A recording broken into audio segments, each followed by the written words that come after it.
4. korda augustis toimuv Arvamusfestival on kogu ühiskonda kaasav erinevatele ideedele ja maailmavaadetele avatud kohtumispaik, mille eesmärk on arendada arvamuskultuuri ja kodanikuharidust.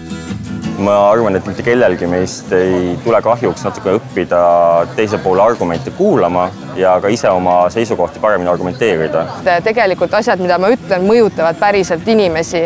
Et ma näen seda teist inimest, keda see tegelikult nagu mõjutab või ma näen seda teist inimest, kes arvab minust teistmoodi. Mul on teda kergem mõista, kui ma võib-olla saan aru, kuidas ta räägib või miks ta niimoodi räägib.